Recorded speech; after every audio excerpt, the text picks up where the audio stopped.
disse, é uma alegria recebermos o nosso irmão Otacílio Rangel Nascimento, doutor em física, professor na Faculdade de Física, USP, de São Carlos, e um divulgador por excelência da doutrina espírita. Felizmente, ele colabora conosco, vindo nos trazer dos seus conhecimentos, que não são poucos, não é? Para nos ensinar. E ficamos sempre muito felizes com isso, porque aprendemos muito com o seu conhecimento. E hoje não será diferente, não é? Nós vamos envolvê-lo na nossa vibração mais fraterna, no nosso carinho, para que ele se sinta bem e possa nos trazer a lição que preparou para nós nesta tarde. Otacílio, que Jesus te abençoe.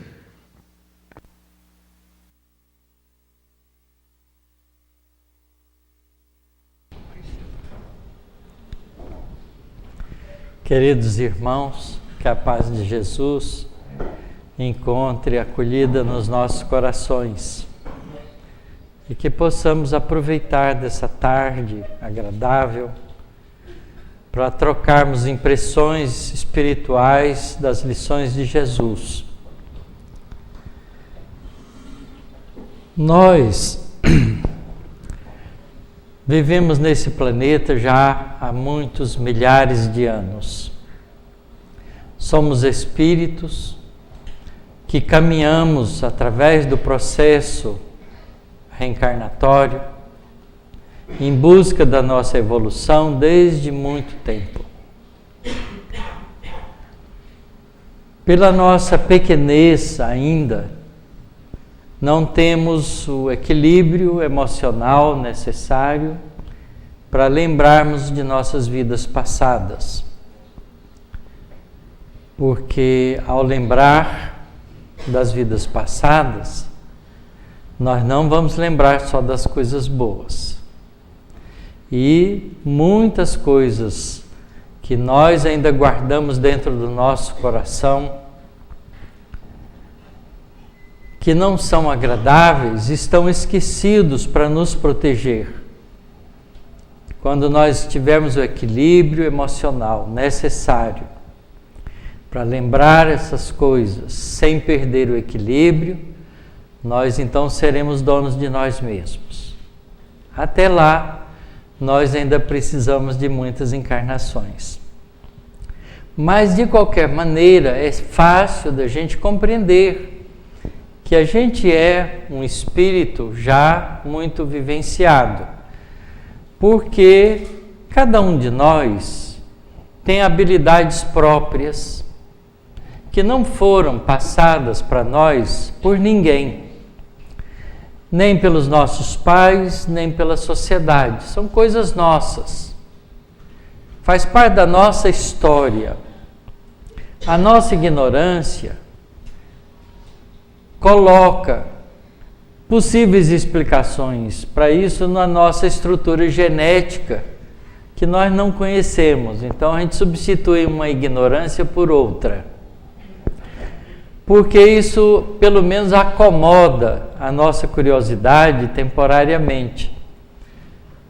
Com o avanço da ciência, com as descobertas que nós estamos vivenciando nesse século, onde o genoma humano já está decodificado, que a gente ficou surpreso de descobrir que a nossa história genética, nosso conteúdo genético, parece insuficiente, muito insuficiente, para explicar tantas riquezas de coisas que nós já conquistamos. Isso surpreendeu o homem nessa descoberta. E a gente então começa a perceber que a gente não é o corpo físico, que o corpo físico é só uma casa temporária que a gente usa e que há muitas coisas inatas em nós que têm que ter sido construídas em algum momento da nossa realidade, que é a espiritual. E eu, enquanto eu estava sentado aqui, e a Leia falou que vocês me amam muito, eu queria devolver a vocês que eu também aprecio muito o ambiente dessa casa, convivo com vocês com muita alegria no meu coração, que para mim é mais difícil lembrar todos os rostos, porque são tantos, e muda de semana para semana, não é? Então, é difícil. E eu estava pensando, nesse momento em que ela falou isso, dessa certeza que a gente tem de que Jesus conhece individualmente cada um de nós. E fiquei pensando, como é possível isso? Não é? Para nós é muito difícil. E aí me veio logo em seguida uma explicação, que a gente não pensa sozinho, então tem ajuda, da vida do professor. Né? Eu trabalhei como professor minha vida toda, e a gente tem uma experiência curiosa com os estudantes. Quando a gente começa o semestre letivo, a gente tem uma turma nova para dar aula. 30, 40 alunos na universidade, não são muitos. Às vezes são mais, mas geralmente é da ordem de 30, 40 alunos por professor. E a gente então convive ali 3, 4 meses com os alunos e aprende a conhecer cada um deles um pouquinho. Claro que a gente fica conhecendo melhor, mais de perto, os bons e os maus alunos. E os do meio ficam mais, não é? Escondidos, porque eles não dão trabalho e a gente não chama a atenção da gente. E os que não dão trabalho também chamam a atenção da gente, né? Os alunos que vão bem, a gente logo destaca. E a gente tem uma informação superficial da turma, mas já conhece um pouco os alunos. Se no semestre seguinte a gente ficar com a mesma turma, a gente vai conhecer mais profundamente eles. E se por acaso acontecer do ano seguinte, a gente pegar a turma seguinte e forem os mesmos alunos e passar 4 anos nessa experiência, a gente fica conhecendo bem os alunos. Então, essa é a técnica que Jesus utiliza. Porque Ele está conosco desde a nossa formação. Nenhum espírito vem para a Terra em processos migratórios sem passar pelo exame, pela aprovação de Jesus, porque Ele é o diretor espiritual do planeta. Então, mesmo os espíritos que foram criados em outros lugares, que conviveram em outros sistemas planetários e que vêm para a Terra porque há migração entre mundos, ainda assim Ele conhece. Então nós somos, segundo Emmanuel, um pouco mais de 20 bilhões de espíritos que vivemos na Terra. E se Ele nos acompanha há tanto tempo, claro que Ele conhece cada um de nós. Porque não é impossível. Especialmente lembrando que há professores, e eu conheci um, que na primeira aula ele falava o nome de todos os alunos. Da segunda aula em diante, ele identificava os alunos pelo nome. Ele tinha uma memória fabulosa. Era uma pessoa igual a gente. Imagina um espírito angelical como Jesus. Obviamente que nós somos todos conhecidos de Jesus. O que não significa que nós o conhecemos. Isso é diferente.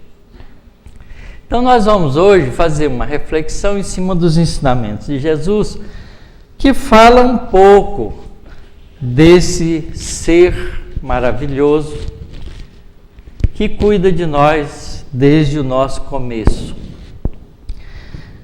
Há uma passagem no Evangelho de João, no capítulo 14, começa o versículo 1 do capítulo 14, em que Jesus, conversando com os discípulos, ele fala dele mesmo um pouco.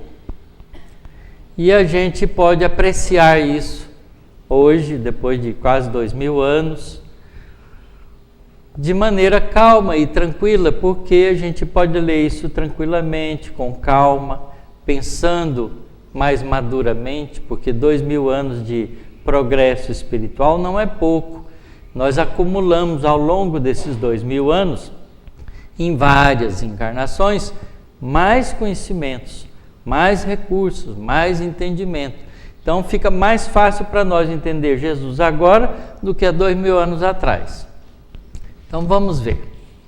Começa Jesus conversando com os discípulos, dizendo o seguinte: não se perturbe o vosso coração. Credes em Deus, crede também em mim. Na casa de meu Pai há muitas moradas. Se não fosse assim, não teria dito que vou preparar um lugar para vós. E se eu for e preparar um lugar para vós, venho novamente e vos tomarei para mim mesmo, a fim de que onde eu estiver, vós estejais também. Sabeis o caminho onde eu vou. Tomé, que estava assistindo junto com os discípulos, lhe disse: Senhor, não sabemos onde vais. Como podemos saber o caminho? Jesus lhe diz: eu sou o caminho, e a verdade e a vida. Ninguém vai ao Pai senão por mim. Se me conheceis, conhecerei também ao meu Pai. Desde agora o conheceis e o contemplais. Filipe, que também estava junto, lhe disse: Senhor, mostra-nos o Pai, isso nos é suficiente. Jesus lhe disse: Filipe, por tanto tempo estou convosco e não me conheceis? Quem me vê, vê o Pai. Como dizes tu, mostra-nos o Pai? Não crês que eu estou no Pai e o Pai está em mim? As palavras que eu vos digo, não falo de mim mesmo, mas o Pai que permanece em mim realiza as suas obras. Crede em mim porque eu estou no Pai e o Pai está em mim. Crede ao menos por causa das mesmas obras. Amém, amém vos digo, aquele que crê em mim, as obras que eu faço, ele também fará e fará maiores do que estas, porque eu vou para o Pai.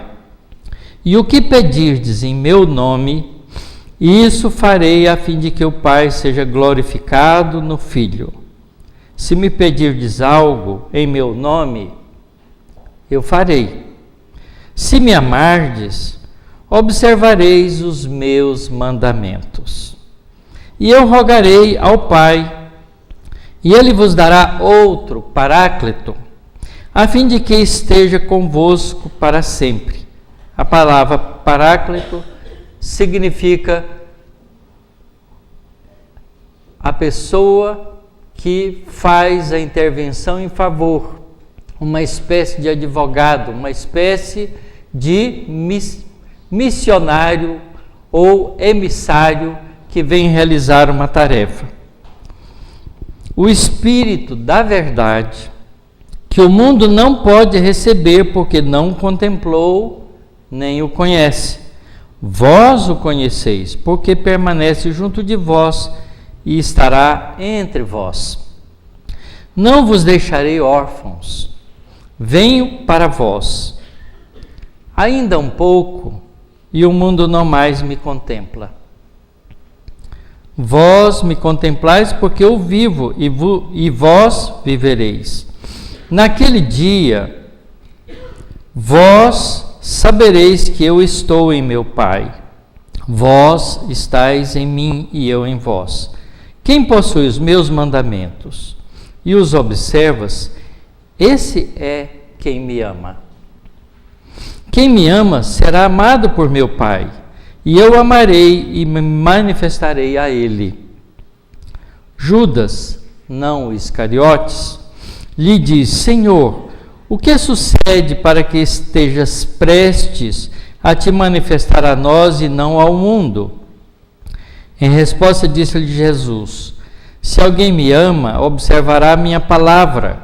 O meu Pai o amará e viremos até ele e faremos morada junto a ele. Quem não me ama, não observa as minhas palavras. A palavra que ouvis não é minha, mas do Pai que me enviou.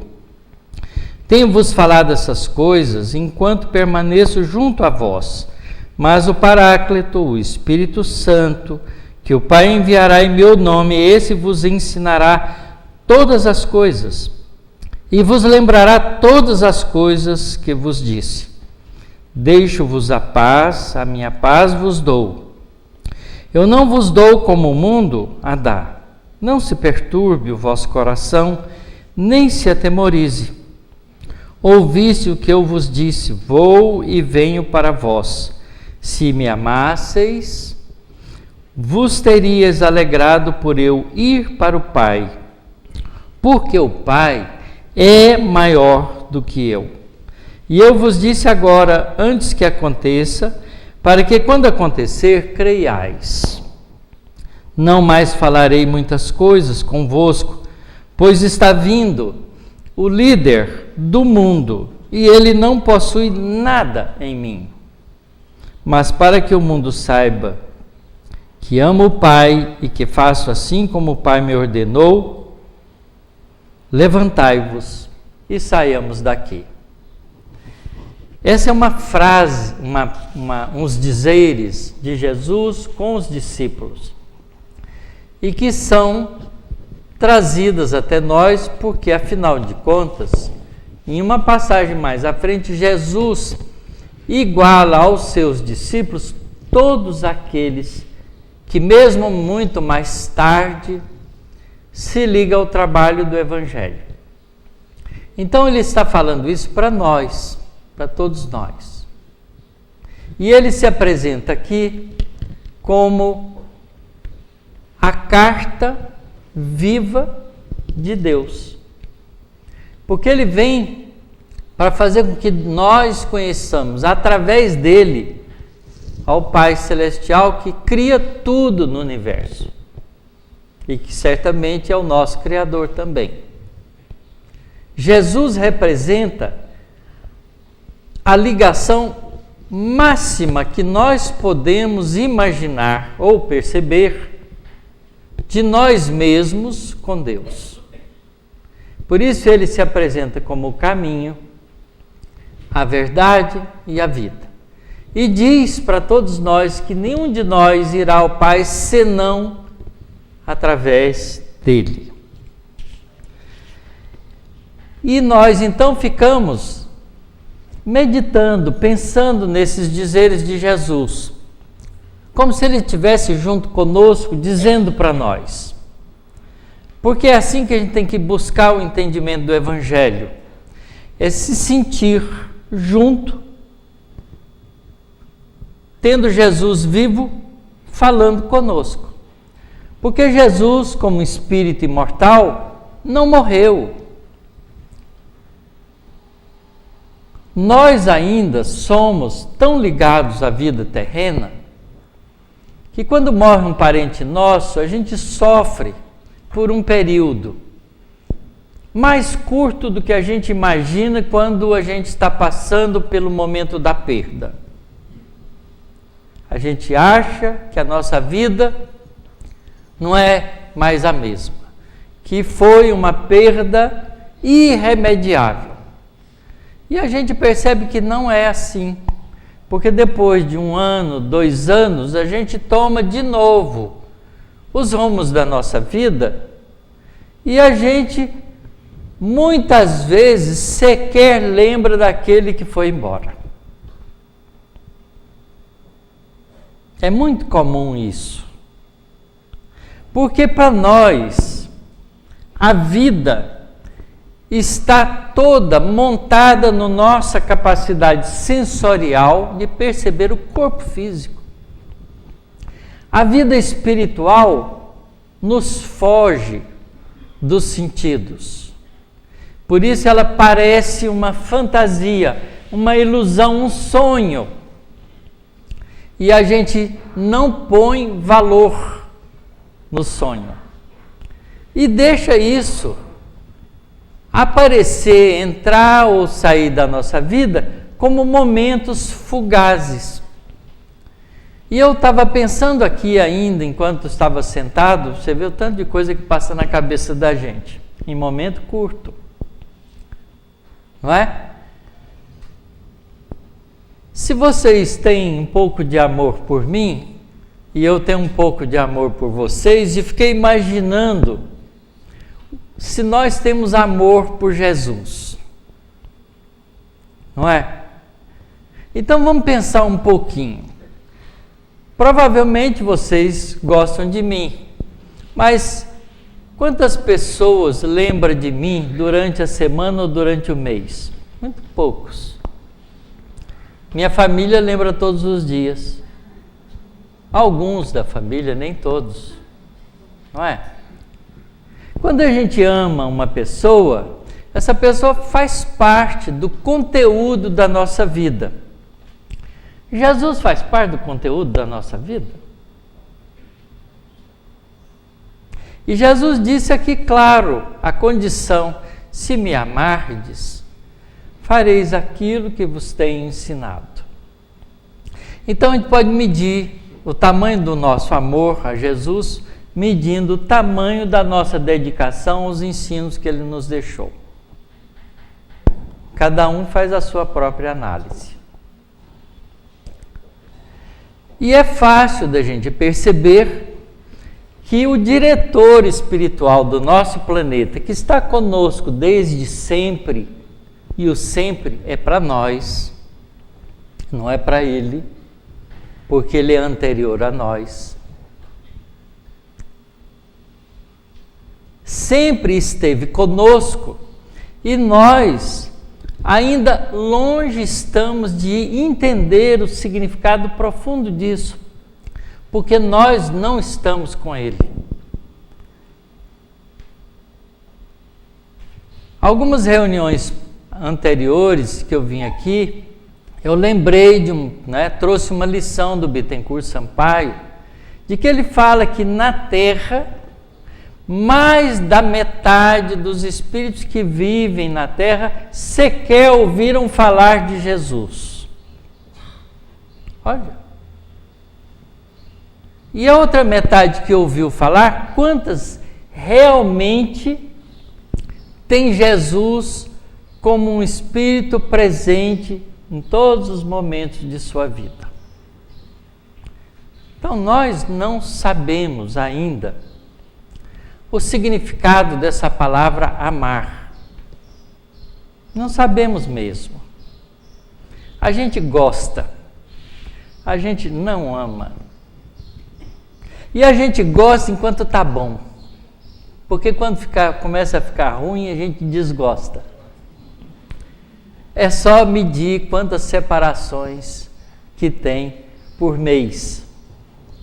A gente vai ver esse resultado, porque ninguém casa porque não gosta, casa porque gosta. Não é? Ainda mais hoje que as pessoas têm liberdade de escolha. Hoje mesmo, de manhã, eu estava ouvindo uma reportagem na televisão de um casal que ficaram casados 6 anos, depois se separaram. Depois de 20 e poucos anos de separado, eles voltaram a ficar juntos. E agora é um casal de amor. Quer dizer, foi preciso muitos anos de aprendizado para ver que o outro valia a pena, aquele que deixou lá atrás. Não é engraçado esse jogo de sentimento dos nossos corações? Quando fica difícil, é que a gente mede a qualidade do amor.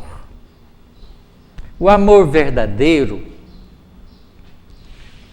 ele tem uma direção só. O amor egoísta, ele tem dupla direção, e mais no sentido da gente que no sentido do outro. E o amor verdadeiro tem sempre o sentido do outro. Então, se a gente analisar isso na gente, a gente vai ver que o nosso sentimento ainda não é de amor, é de troca. É de negócio agradável, de prazer de estar junto,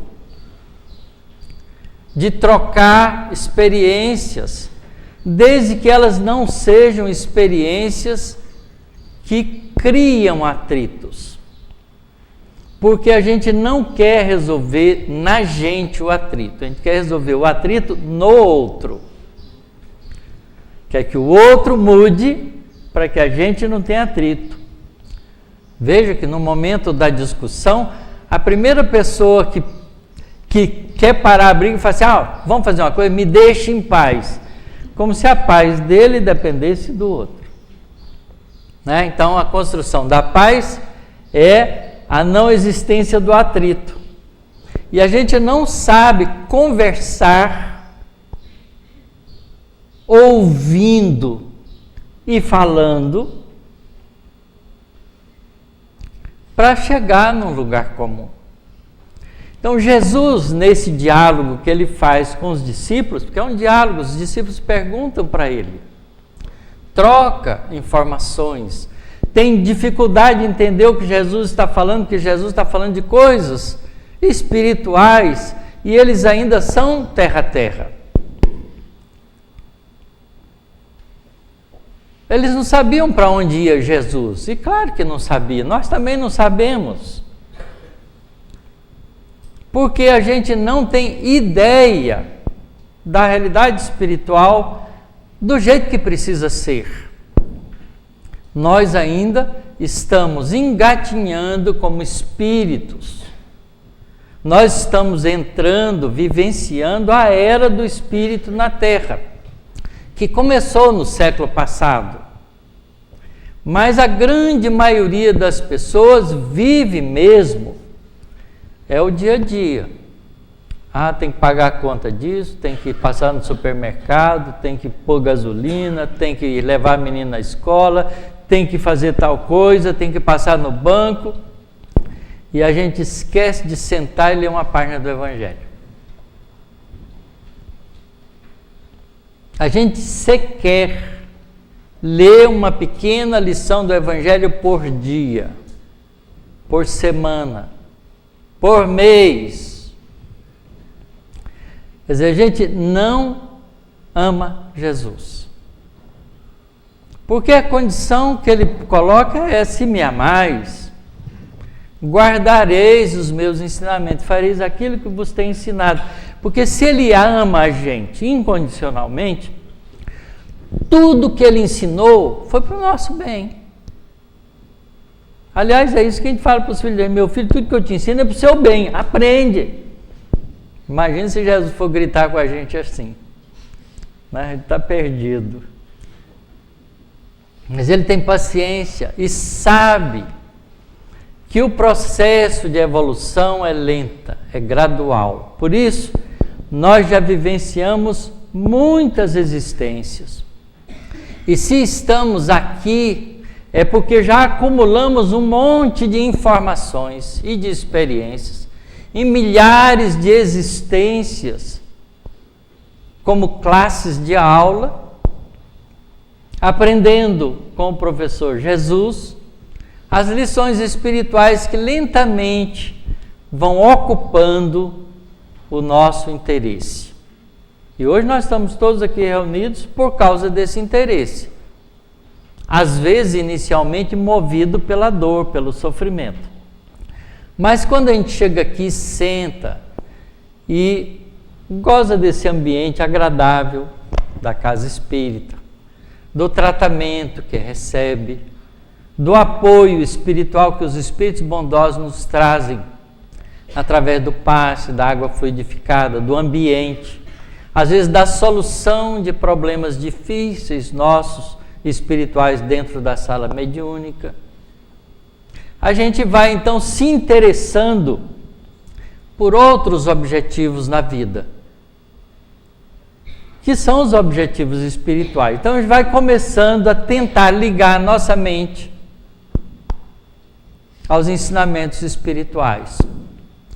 Porque esse Paráclito, esse Espírito de verdade, ou esse Espírito Santo, que vem nos lembrar o que Jesus nos ensinou e nos adiantar mais informações, é a voz do mundo espiritual, que desceu para nós através da codificação da doutrina espírita e continua descendo através das descobertas espirituais que vão se dando em todos os mundos, todos os lugares do mundo, através dos recursos da mediunidade, a fim de que nós possamos ter acesso ao conhecimento espiritual para que ele fique conosco para sempre.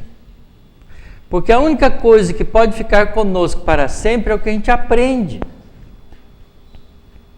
Porque vira riqueza nossa. E saber que a gente é espírito, não ter dúvida disso. Saber que a gente já teve milhares de existências e não ter dúvida disso. E saber que a gente está temporariamente no corpo físico para adquirir valores imortais da alma.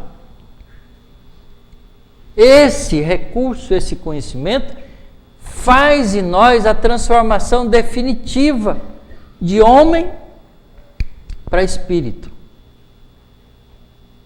Que é o que a gente precisa fazer.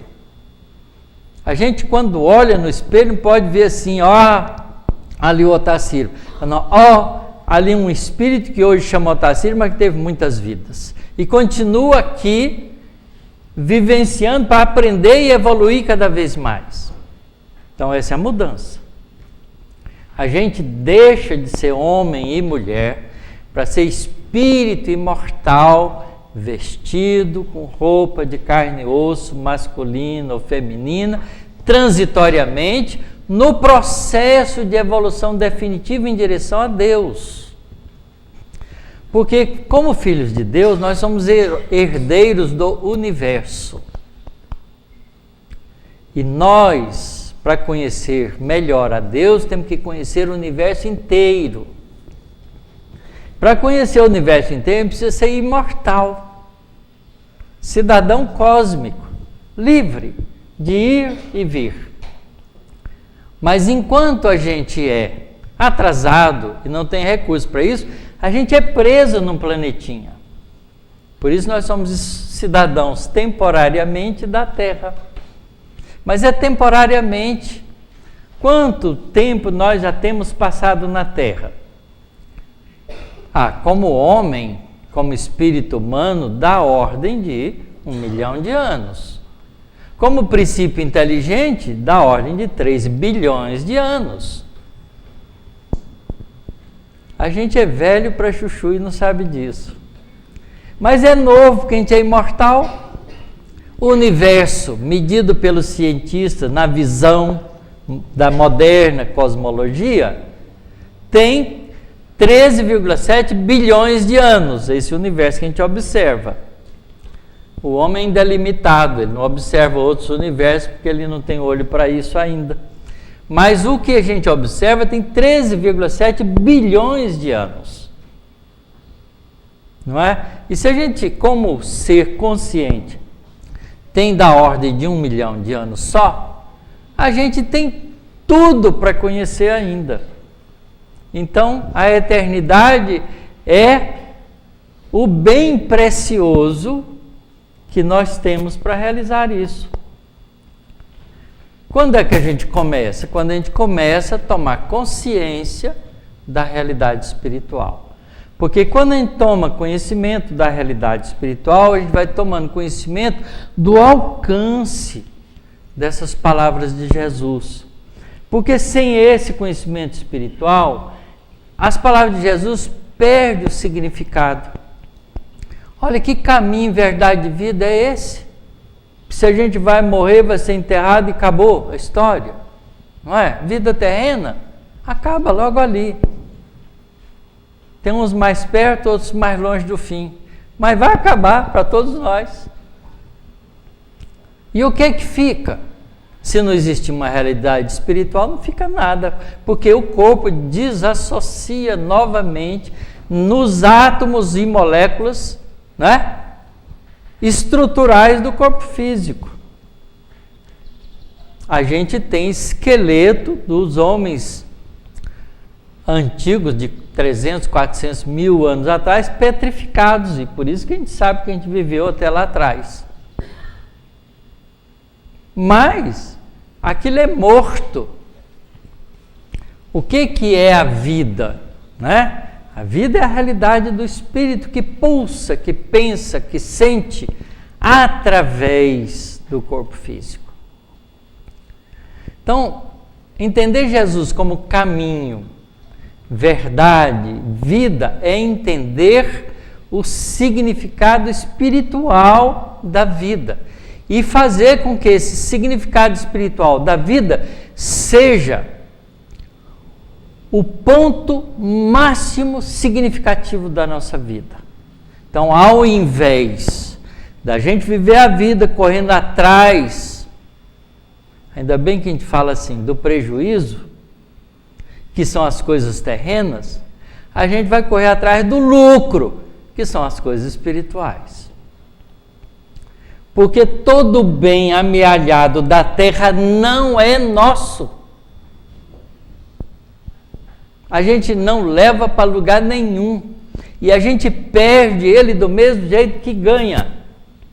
Porque nós não somos donos, somos apenas usufrutuários.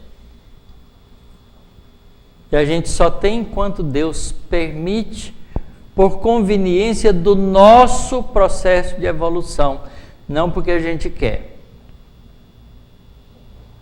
Às vezes a gente acha que a vida nossa está uma maravilha, no dia seguinte tudo se transtorna, porque a gente descobre que tem um tumor no cérebro. E aí? Não é? Quem está livre disso? Ninguém. Um jovem cantor estava aí no auge, um acidente leva ele. E aí? Onde ficou toda a fama, todos os valores? Aonde está a realidade permanente? O que realmente esse amigo nosso levou para o mundo espiritual? Quais são as verdadeiras riquezas nossas? O que é a verdade? Se Jesus é o caminho, a verdade e a vida, a gente tem que entendê-lo para entender o caminho. Conhecer a verdade para ter certeza do que está fazendo. E entender o grande significado da vida, que não é a vida terrena. Não é a vida do corpo físico, porque ela é fugaz. Ela é como uma vela que queima e se apaga.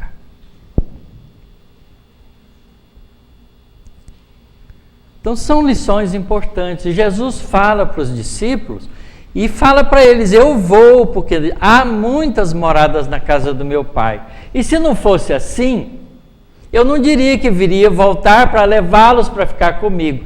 Ele estava falando com os discípulos, porque os discípulos estavam ali engajados com ele na tarefa de construção de valores espirituais para sempre. Porque essa foi a mudança de comportamento dos discípulos com Jesus. Só o Judas Iscariote que não percebeu isso do grupo. Percebeu mais tarde, depois de ter cometido o grave erro de querer interpretar o reino dos céus com o reino da terra. Quando ele viu que não era a mesma coisa, ele se desespera. E não tem forças para fazer a mudança de comportamento. Então ele foge da vida, se mata. Mas Jesus não o abandona. Vai atrás dele, o ajuda, tira das zonas de sofrimento do mundo espiritual e o coloca de novo no rumo do processo de recomposição dos sentimentos e do pensamento. E ele finalmente triunfa depois de muitas encarnações e se liberta do engano que cometeu. Porque engano todos nós cometemos. E vamos nos libertar deles, porque enganos são frutos da imperfeição de nós espíritos em caminho no processo evolutivo. Portanto, é natural que ele exista na nossa caminhada, porque nós estamos aprendendo. Jesus já sabia. Se Jesus tivesse cometido erros, isso seria grave, porque ele já sabia. Ele já era espírito angelical antes da formação do nosso sistema planetário. Então ele vem, faz tudo direitinho. Por isso ele podia dizer: eu e o Pai somos um. Quem me vê, vê o Pai. Porque eu represento a evolução e a perfeição que todos almejamos. Não é arrogância de espírito, é reconhecimento de uma realidade. Você se achar bonito sendo bonito não tem nenhum erro, não é? Se achar inteligente sendo inteligente não tem nenhum erro. A gente tem que ser honesto com a gente, reconhecer os valores que a gente tem. Do mesmo jeito que tem que reconhecer os 10 valores, para ser honesto. E Jesus sabia, ele tinha pleno conhecimento da sua própria realidade, porque é um espírito angelical. Ele já tinha conquistado todos os níveis de evolução que a gente nem imagina. Porque o pequeno não sabe pensar no grande. E nós não sabemos pensar no grande. A gente não sabe o que significa perfeição espiritual. A gente é tão boboca, ainda que a gente acha que fazendo umas coisas boazinhas já vai para o céu e ficar do lado do Pai Celestial. Numa vidinha, né, que a gente esconde todos os nossos desacertos. É sério. Então a gente ainda não entende o alcance da grandeza espiritual. Mas a gente faz ideia, a doutrina espírita nos ajuda muito a compreender isso melhor. Porque a gente vai vendo os processos da evolução e vai tomando pé da realidade das coisas. Por exemplo, saber que Judas, que cometeu o engano de apressar Jesus na conquista do reino dos céus, pensando que era o reino da terra, ele se recompõe depois em várias vidas e especialmente numa vida extremamente árdua e sofrida, como Joana d'Arc. Leiam a história de Joana d'Arc, né, que hoje a igreja chama santa, mas antes de chamar santa, fez o diabo com ela, o que a gente imaginar e o que a gente não imagina, porque as sujeiras mais ocultas não são contadas, mas ela supera, é o mesmo espírito Judas, supera e é fiel, apesar de toda a humilhação, de toda a violência, de toda a agressividade que ela sofreu, ela permanece fiel às vozes da alma e se redime completamente. Que é assim que tem que ser. Deus não quer a perdição de nenhum de seus filhos. Nenhum de seus filhos. E tem que ser assim, porque a inteligência suprema não comete erro. Se criou para dar certo, né? A gente admira um inventor que inventa as coisas e dá tudo certo. Pois Deus é esse supra, hiper inventor que tudo que faz dá certo. Não dá certo com a nossa visão porque nós somos apressadinhos, a gente quer certo rapidamente. E às vezes o certo é mais demorado. E a gente vê isso com os nossos filhos, a gente às vezes orienta os nossos filhos e eles vão para o caminho diferente daquele que a gente orientou e a gente fica pensando, o que eu fiz de errado? Né? Como se a gente tivesse feito tudo certo e ele tinha a obrigação de ser bom. E a gente esquece que ele é outro espírito, que tudo que a gente fez de bom para ele, ele aceita se quiser, porque livre-arbítrio é um presente divino para cada indivíduo. E ninguém, absolutamente ninguém tem o direito de violar livre-arbítrio de ninguém. E Jesus nos exemplifica isso não violando o livre-arbítrio de Judas. Podia ter impedido Judas de fazer o que fez, mas não viola o livre-arbítrio, porque ele tem que aprender por ele. Porque tem que ser responsável pelo que faz e pelo que merece. E é assim com a gente. A gente ainda não entendeu isso na história da relação nossa com o mundo espiritual. Muitas vezes a gente vem na casa espírita ou vai em qualquer religião e pede a Deus uma graça de fazer o nosso filho ficar bom. Largar a droga, largar isso, largar aquilo. Porque a gente acha que se a gente pedir, Deus vai fazer um milagre, uma concessão, porque é o coração de mãe sofrido que está pedindo. E não é bem assim, porque ele é o filho, ele que segue o caminho que ele quiser. E ele só vai mudar quando ele achar que vale a pena para ele, porque se não for assim, que mérito ele tem? Não é? Então é ele. Agora, pedir a Deus que ajude ele a ter o entendimento para acelerar o processo de evolução, isso a gente pode pedir. Essa graça é uma graça boa.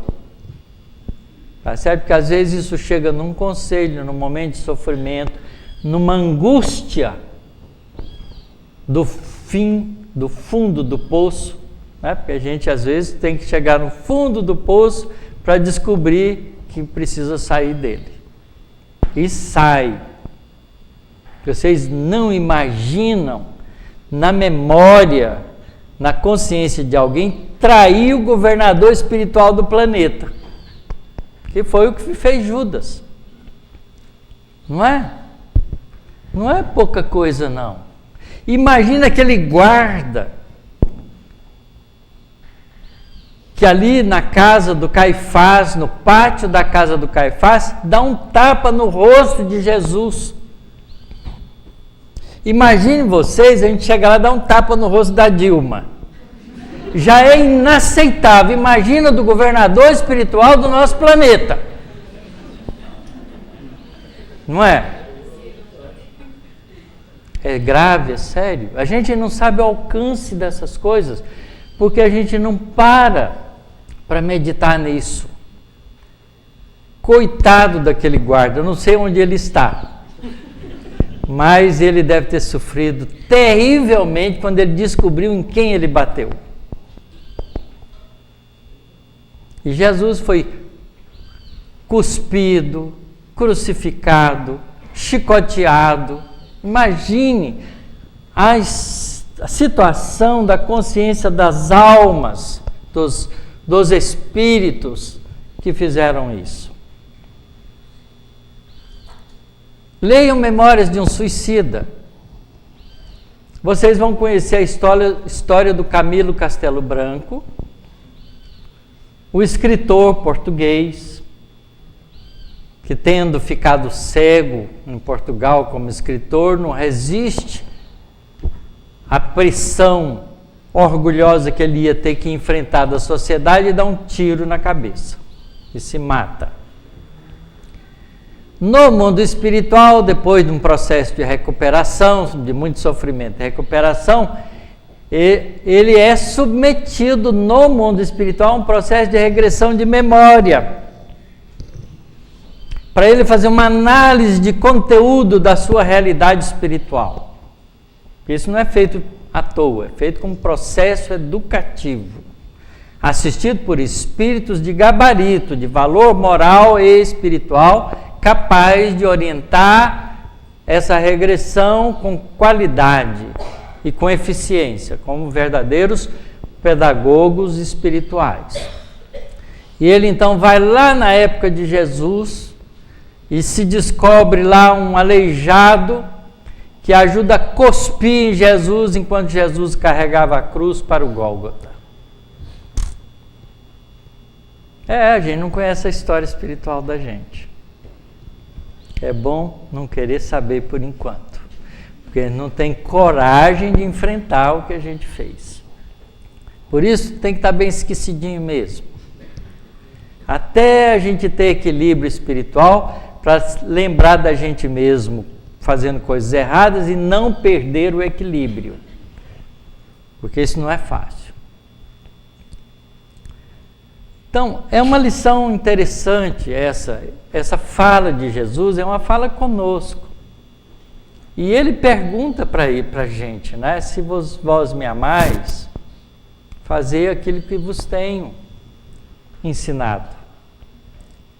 Que quereis ver a Deus, veja a mim. Porque eu e o Pai somos um, como todos nós devemos ser um com Ele um dia. E o que Jesus veio fazer foi nos ensinar isso. Ele veio aqui para mostrar para nós esse caminho. Mas esse caminho tem que ser trilhado pelas nossas próprias pernas, pela nossa própria vontade, pelo nosso próprio querer, pela nossa própria capacidade de renunciar às coisas transitórias pelas definitivas. De construir as riquezas do céu no lugar das riquezas da terra, que são as riquezas que a traça não come, a ferrugem não corrói, nem o ladrão rouba, porque são as coisas da alma. O que eu sei, o que eu sinto é meu, ninguém tira de mim. Então, se eu quero ter riqueza espiritual, tem que aumentar cada vez mais o meu conhecimento e cada vez melhor o meu sentimento. Esses são os tesouros da alma. Que bom que a gente está aqui treinando isso. Vocês me amam, eu amo vocês também. Que Deus fortaleça esse sentimento em nós e faça a gente crescer junto como verdadeiros irmãos que somos. Que assim seja.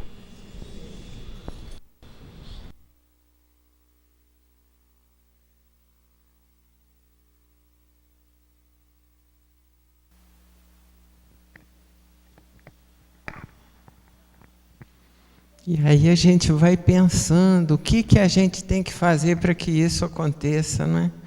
Que se transforme em realidade. Cada vez que a gente vem aqui no sábado, e a gente gosta de vir, não é? Porque nós gostamos de sofrer, viu, Tassino? Que uma lição como essa, a gente vai ficando assim tão pequenininho, né? Vai vendo tudo o que a gente não faz, tudo que a gente já sabe e que não realiza lá fora, não é? Então, durante a fala, a gente vai fazendo reflexões, cada um com a sua história, não é? Porque nós somos donos da nossa história. Então, a gente vai fazendo a reflexão do que a gente podia fazer e não faz, né? Da nossa acomodação diante da vida e deixando sempre para amanhã aquilo que poderia fazer hoje. Então, para falar a verdade, a gente não colabora com a gente mesmo, viu? E aí quando chegar lá, né, na outra dimensão, diz que uma das coisas mais terríveis é a gente ver o que podia ter feito e não fez. Né? E eu acho que nenhum de nós vai escapar dessa possibilidade, né? O que a gente podia fazer e não fez. Por quê? Porque a gente é acomodado, não é? Então, é isso aí que importa para cada um de nós realizar. Ô Tassiro, obrigada. Não, nós agradecemos pelas reflexões, pela lição, pelo entendimento que você traz dos ensinamentos de Jesus, né? Os ensinamentos tão benéficos, né? Que Ele vai decodificando para nós, né? Para que a gente possa entender. E tem outra coisa ainda que eu falo sempre e é uma realidade. À medida em que a gente vai aprendendo, nós vamos nos tornando mais responsáveis, né? Com a obrigação de vivenciar o conhecimento. Então, vejam que há muito o que fazer, né? Todos nós. E claro que um pouco a gente faz, a gente até se esforça, né? Mas sem muito atropelo, né? Não é verdade? A gente até que faz um pouquinho, tenta. Tacírio, obrigada. Deus te abençoe, te ilumine com bastante saúde, entendimento, para que você continue nesse trabalho belíssimo de divulgação da doutrina espírita e do Evangelho de Jesus, que você faz tão bem, né? Por isso que eu falo que a gente ama, né? Porque quanto a gente aprende cada lição, né? Agora vamos então orar em agradecimento a Deus, o nosso Pai, a Jesus, o nosso Mestre.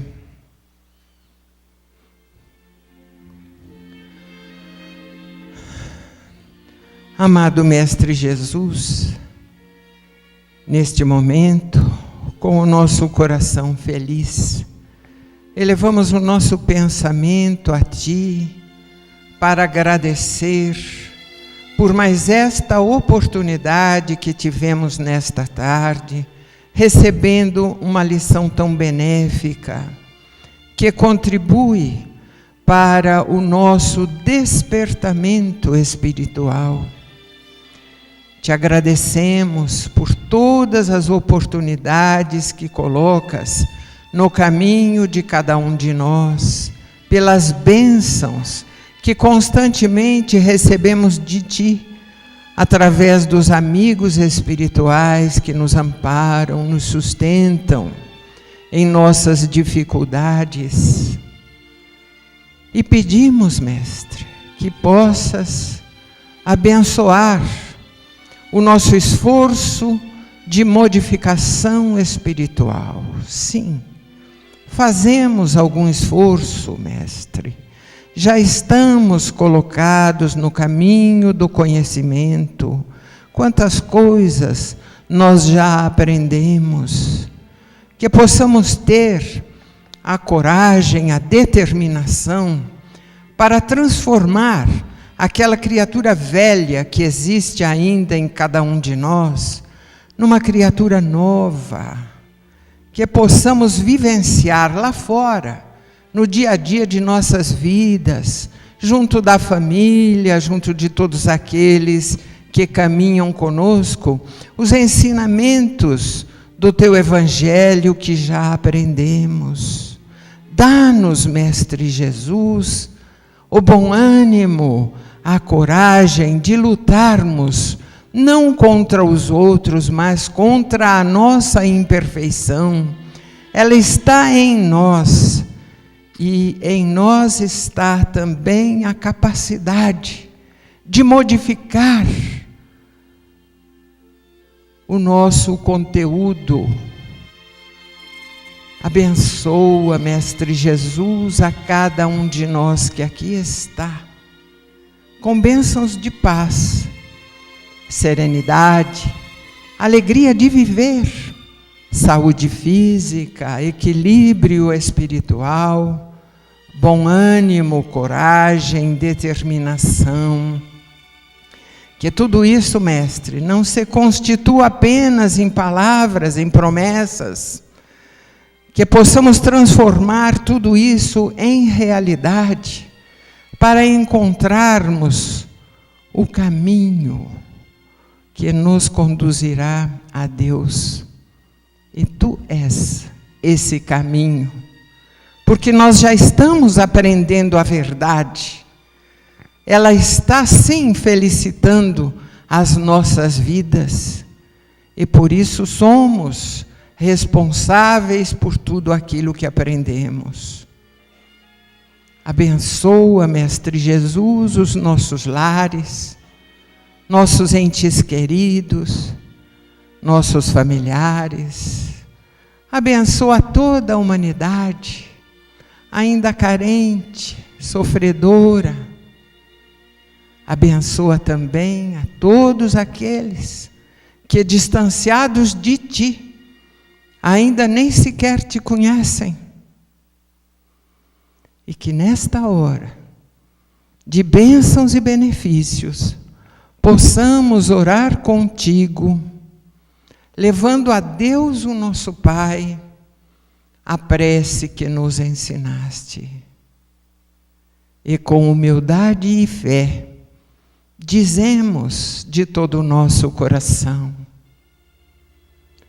Pai nosso que estás nos céus, santificado, Senhor, seja o teu nome. Venha a nós o teu reino. Seja feita a tua vontade, assim na terra como nos céus. O pão nosso de cada dia, dá-nos hoje, Senhor. Perdoa, Pai, nossas dívidas, assim como perdoamos aos nossos devedores. E não nos deixes cair em tentação, mas livra-nos, Senhor, de todo o mal, porque Teu é o reino, o poder e a glória para todo o sempre.